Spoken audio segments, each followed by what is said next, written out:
শিতানলৈ আপোনালোকক স্বাগতম ষ্টুডিঅ'ত মই প্ৰাঞ্জল টিউমাৰৰ কথা পাতিব অলপ কাৰণ টিউমাৰক লৈ এতিয়া বিভিন্ন কথা ওলাই আছে আৰু হেউতেকৈ বহু চিকিৎসকে বহু কথা লিখিছে বহু প্ৰবন্ধ লিখিছে বহু তথ্য দিছে আৰু তেনেধৰণৰ তথ্যৰ আধাৰতে আমাৰ এই বিশেষ সম্প্ৰচাৰ কেৱল আপোনালোকৰ বাবে টিউমাৰ সাধাৰণতে আমি হাত ভৰি বা কান্ধৰ আশে-পাশে টিউমাৰ জাতীয় কিছু বিশেষ দিশ দেখিবলৈ পাওঁ আৰু সেইবোৰ হৈছে আমাৰ দেহত মাংসপিণ্ড আৰু সেই মাংসপিণ্ডটো কেতিয়াবা উখহি আহে আৰু সেই উখহি অহাটোকে আমি বিভিন্ন নামেৰে জানো তাৰে কেতিয়াবা এটা ৰূপ টিউমাৰ হ'বগৈ পাৰে টিউমাৰ সাধাৰণতে শৰীৰৰ ভিতৰতো হয় কিন্তু শৰীৰৰ বাহিৰত সাধাৰণতে দেখা অৱস্থাত থকা টিউমাৰৰ কথা আমি আমাৰ এই বিশেষ সম্প্ৰচাৰটোত পাতিব বিচাৰিছোঁ লাইপোমা বুলি যাক কোৱা হয় লাইপোমা বা চৰ্বিৰ মাংসপিণ্ড বুলি এই টিউমাৰক সাধাৰণতে কোৱা হয় আৰু মন কৰিবলগীয়া বিষয় হৈছে যে যদি শৰীৰৰ বাহিৰত মানে হাত ভৰি বা কান্ধৰ আশে-পাশে যদি ই হয় দেখা অৱস্থাত যদি হয় তেনেহ'লে সি দেখিবলৈও অতি অশুৱনি হৈ পৰে বা বিভিন্নজনে তাক লৈ এনেই নিজৰ মন মস্তিষ্ক ব্যস্ত ৰাখিব লাগে মানে ক'ৰবাত ওলাই গ'লেও যদি সেইটো দেখা অৱস্থাত থাকে সেয়ে মানুহজনৰ ব্যক্তিত্বটো প্ৰভাৱ পেলাব পাৰে তাৰে অলপ কথা আমি বিশেষকৈ বাহ্যিক শৰীৰটোত দেখা অৱস্থাত থকা সেই টিউমাৰৰ কথা অলপ পাতিব বিচাৰিছোঁ সাধাৰণতে এনে টিউমাৰ বা এনেধৰণৰ যি লাইপোমা বুলি কোৱা হৈছে এটা মাংসপিণ্ড বুলি কোৱা হৈছে সেই মাংসপিণ্ডটো যদি কোমল হয় বা সময়ৰ লগে লগে সি স্থান পৰিৱৰ্তন নকৰে চিকিৎসকৰ ভাষাত বা চিকিৎসকে কোৱা অনুসৰি তেনেহ'লে সি বৰ এটা বিপদজনক নহয় কিন্তু যদি সি টান হয় আৰু সি যদি লৰচৰ নকৰে তেন্তে সি কৰ্কটৰ দৰে জটিল ৰোগৰ সৃষ্টি কৰিব পাৰে আমি পুনৰ এইখিনিতে কওঁ যে তেনেধৰণৰ অৱস্থাৰ সৃষ্টি কৰিবহে পাৰে সেয়ে যে হৈছে বা তেনেকুৱাই যে হৈছে সেইটো তাৰ অৰ্থ নহয় সেইবাবে কোনো বিশদ বিৱৰণীত আপোনালোকে পোনপটীয়াকৈ নাযাব মাত্ৰ আমি এটা আভাস দিবলৈ চেষ্টা কৰিছোঁ আৰু যদি আপোনাৰ কিবা শৰীৰত তেনেকুৱা ধৰণৰ সমস্যা হৈছে তৎকালীনভাৱে চিকিৎসকৰ সৈতেহে আপোনালোকে কথা পাতিব অযথা বেছি আতংকিত হোৱাৰ কোনো প্ৰয়োজন নাই মাত্ৰ আমি তথ্যখিনিহে দিব বিচাৰিছোঁ চিকিৎসকৰ সৈতে কথা পাতি বা বিভিন্ন প্ৰবন্ধ বা নিবন্ধ পঢ়ি কথাখিনি হ'ল এনেধৰণৰ যে সাধাৰণ মাংসপিণ্ড বা লাইপোমাৰ পৰা আপুনি ঘৰুৱা উপায়েৰে প্ৰতিকাৰো লাভ কৰিব পাৰে আৰু প্ৰতিটো লাইপোমা বা এনেধৰণৰ যি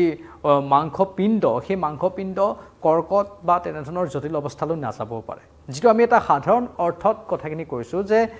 যদি সেই মাংসপিণ্ডটো লৰচৰ কৰে বা সময়ৰ লগে লগে স্থান পৰিৱৰ্তন হয় বা কোমল হৈ থাকে বৰ সি চিন্তাৰ কাৰক নহয় যদি কিবা কাৰণত সেই মাংসপিণ্ডটো বহুত টান হৈ থাকে আৰু লৰচৰ নকৰে কিন্তু বিষ বেদনা অনুভৱো নকৰে আপুনি তেনেহ'লে সি কেতিয়াবা কিছু পৰিমাণে জটিল কাৰক হ'ব পাৰে মাথো দেখিবলৈ বেয়া লাগে এনেধৰণৰ মাংসপিণ্ডক চিকিৎসা বিজ্ঞানৰ ভাষাত বিভিন্ন নামেৰে জনা যায় তাৰে ভিতৰত অন্যতম হৈছে এই লাইপোমা আৰু সাধাৰণতে বিষ অনুভৱ নহয় বা আন সমস্যা নহয় মাথো দেখিবলৈ কেতিয়াবা বেয়া লাগে আৰু সেই বেয়া লগাটো কেতিয়াবা গৈ সময়ৰ সোঁতত জটিল অৱস্থালৈ যাব পাৰে আৰু আমি যদি ভালদৰে ইয়াৰ চিকিৎসা কৰোঁ তেনেহ'লে সেই জটিল অৱস্থাটো নহ'বগৈ এতিয়া কথাটো হ'ল যদি আপোনাৰ কাৰোবাৰ শৰীৰত তেনেধৰণৰ মাংসপিণ্ড আছে বা লাইপোমা সদৃশ কিবা যদি বিশেষ অৱস্থা হৈছে তেনেহ'লে কি কৰিব পাৰে কেইটামান সহজ ঘৰুৱা উপায়ৰ জৰিয়তে ইয়াৰ চিকিৎসা কৰাৰো বিধান আছে যদি এই লাইপোমাটো আপোনাৰ হৈছে আৰু সি যদি সময়ৰ সোঁতত বাঢ়ি গৈ থাকে মানে ডাঙৰ হৈ যদি গৈ থাকে তেনেহ'লে এটা বিশেষ চিকিৎসা আপোনালোকে কৰিব পাৰে সেইটো ঘৰুৱা চিকিৎসা বুলিয়ে আমি কৈছোঁ সাধাৰণতে সেইটো একেবাৰে ঘৰত ব্যৱহাৰ কৰা সামগ্ৰীৰ পৰাই কৰিব পাৰি সেইটো হৈছে সম পৰিমাণৰ আটা আৰু মৌ মিহলাই এটা প্ৰলেপ প্ৰস্তুত কৰক পুনৰ কৈছোঁ সম পৰিমাণৰ মৌ আৰু আটা মিহলাই এটা প্ৰলেপ প্ৰস্তুত কৰক আৰু তাৰ পাছত সেই প্ৰলেপটো লাইপোমাৰ ওপৰত বা সেই টেমুনাটোৰ ওপৰত লগাওক অন্ততঃ 2 পৰা 3 ঘণ্টা সময় এনেদৰে ৰাখক কেইদিনমান লগাব লাগিব প্ৰলেপটোৰ ওপৰত আপুনি নেপকিন লগাই ৰাখিব পাৰে আৰু কেইদিনমান সেইটো প্ৰলেপ এনেধৰণে 2-3 ঘণ্টা ৰখাৰ পাছত লাহে লাহে হয়তো সি কমিব ধৰিব পাৰে সেইটো ঘৰুৱা চিকিৎসাৰ ভিতৰত পৰে তাৰ বাহিৰেও যদি এনেকুৱা ধৰণৰ লাইপোমা সদৃশ কিবা টেমুনা আপোনাৰ শৰীৰত হাত ভৰি বা আন অংশত দেখা দিছে তেনেহ'লে আপোনালোকে যিমান পাৰি সিমান জাংক ফুড বা ফাষ্ট ফুড কমাই চলিবলৈ চেষ্টা কৰক সাধাৰণতে আজিকালি বহু ল'ৰা ছোৱালী কম বয়সৰ পৰাই যিহেতু এই জাংক ফুডৰ প্ৰেমত মত্ত হৈ পৰে এই জাংক ফুড খাই তেওঁলোকে নিজৰ দৈনন্দিন যি ফল মূল আছে বা শাক পাচলি আছে বা ঘৰুৱা যিবোৰ খাদ্য সামগ্ৰী আছে সেইবোৰ গ্ৰহণ নকৰা হৈ পৰে তাৰ ফলত কি হয় এই জাংক ফুডে এনেধৰণৰ যদি কিবা কাৰণত কাৰোবাৰ শৰীৰত টেমুনাৰ সৃষ্টি হৈছে সেই টেমুনাটোক বঢ়োৱাত বা এই লাইপোমাৰ দৰে যদি কিবা অৱস্থা হৈছে তাক বঢ়োৱাতহে সহায় কৰে ই নকমায় সেয়েহে জাংক ফুড বা চৰ্বিৰ জাংক ফুড খোৱাৰ ফলত এই চৰ্বিৰ মাংসপিণ্ড সৃষ্টি হ'ব পাৰে আমাৰ শৰীৰত হয়তো দেখা পাব পাৰে দেখা অৱস্থাত থাকিব পাৰে ভিতৰে কি হৈ আছে সেইখিনি কথাটো বাৰু পৰীক্ষা নিৰীক্ষাৰ কথাত গম পাব কিন্তু দেখা অৱস্থাত যদি তেনেধৰণৰ চৰ্বিৰ এটা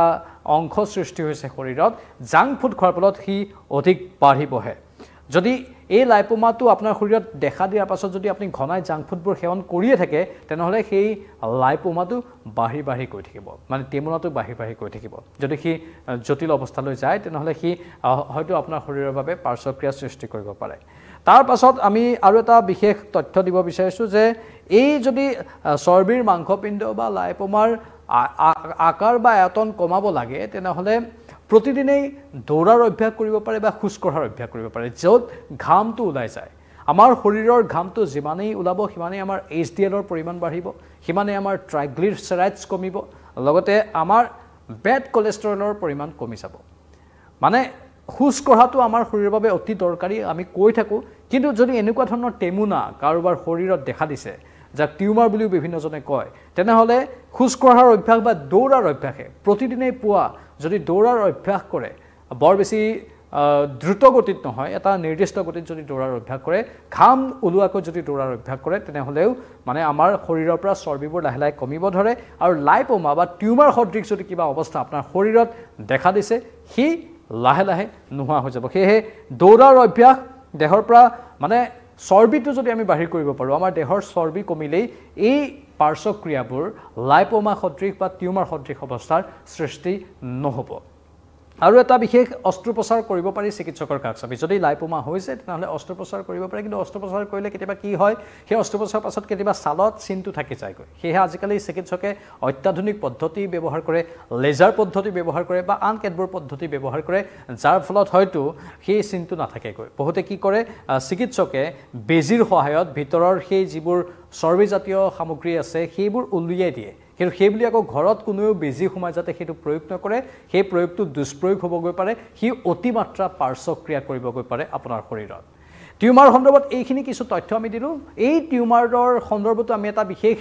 লক্ষ্যত বা বিশেষ তথ্যত যদি উপনীত হ'ব পাৰোঁ তেনেহ'লে সেইটো হৈছে যে আমাৰ দেহৰ পৰা অতিৰিক্ত যিবোৰ চৰ্বি সেই চৰ্বিবোৰ নোহোৱা কৰিব পাৰিলেই টিউমাৰৰ আশংকাটো আমাৰ শৰীৰত নোহোৱা হৈ পৰে যেতিয়া চৰ্বি অতিৰিক্ত পৰিমাণত বাঢ়ি যায় সি কেতিয়াবা টিউমাৰৰ ৰূপ ধাৰণ কৰিব পাৰে তেনেধৰণৰ আশংকা থাকে সেয়া শৰীৰৰ বাহিৰতেই হওক বা ভিতৰতেই হওক সেয়েহে আমাৰ শৰীৰত মেদবহুল অৱস্থাৰ মাজলৈ যাবলৈ নিদি আমাৰ শৰীৰক এটা নিৰ্দিষ্ট পৰিমাণত মানে আমাৰ যিমান ওজন সিমান পৰিমাণত যদি আমাৰ নিজৰ হাইটটো ৰাখোঁ ওজন আৰু হাইটৰ মাজত যদি ওজন আৰু আমাৰ যিখিনি আমি যিমান ওখ বা যিমান চাপৰ তাৰ যদি এটা ভাল তাৰতম্য বৰ্তাই ৰাখোঁ তেনেহ'লে যিকোনো বেমাৰ আমাৰ শৰীৰত নোহোৱা হৈ থাকিব এইখিনি চিকিৎসকৰ পৰা পোৱা তথ্য তাৰ আধাৰতে আমি এই পোনপটীয়া সম্প্ৰচাৰটো আগবঢ়ালোঁ আৰু প্ৰতিগৰাকী লোকে আজিকালি স্বাস্থ্যৰ প্ৰতি যথেষ্ট সজাগ হৈছে আমি বিভিন্ন প্ৰান্তত বহু স্বাস্থ্য শিবিৰ অনুষ্ঠিত হৈ থকা দেখিবলৈ পাওঁ বহু লোকে আজিকালি